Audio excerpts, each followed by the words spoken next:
Assalamualaikum warahmatullahi wabarakatuh. Perkenalkan, nama saya Dewi Rahmawati Febrian, NIM 22053124, Prodi Pendidikan Ekonomi. Untuk kali ini saya akan membuat video dari salah satu mata kuliah saya, yaitu akuntansi, dengan materi aset tetap. Baiklah, saya akan menjelaskan tentang pengertian aset tetap.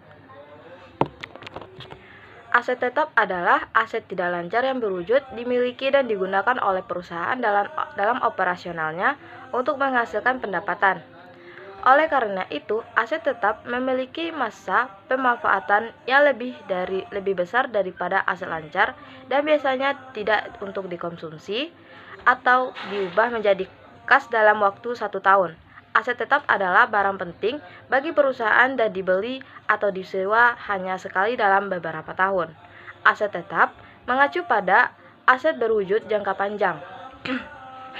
Aset berwujud sendiri berarti aset dengan bentuk fisik serta memiliki nilai.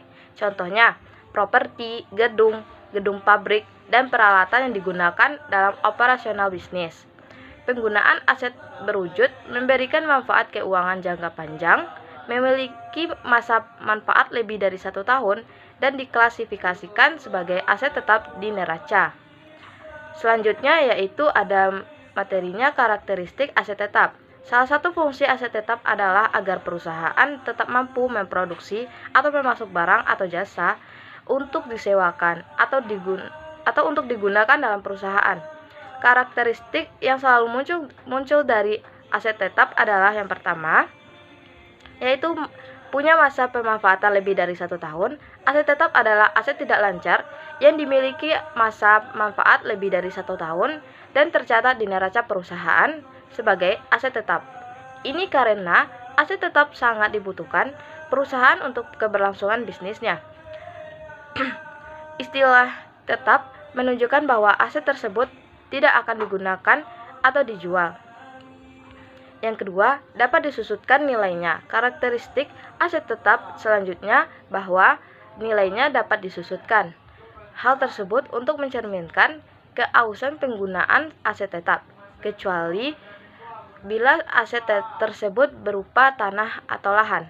Yang ketiga, dapat memberikan keuntungan finansial jangka panjang. Umumnya, aset tetap digunakan oleh perusahaan untuk menghasilkan barang dan jasa serta menghasilkan pendapatan. Perusahaan atau bisnis tidak akan semudah itu menjualnya kepada konsumen untuk tujuan investasi. Yang keempat yaitu tidak liquid. Aset tetap adalah aset tidak lancar pada neraca perusahaan yang merupakan salah satu dari 3 laporan keuangan fundamental. Dalam akuntansi, aset tetap adalah kunci untuk financial modeling sehingga tidak dapat dengan mudah dicairkan menjadi uang tunai. Baiklah, hanya itu yang bisa saya sampaikan. Jika ada kekurangan dan kesalahan, mohon maaf. Wabillahi taufiq wal hidayah. Wassalamualaikum warahmatullahi wabarakatuh.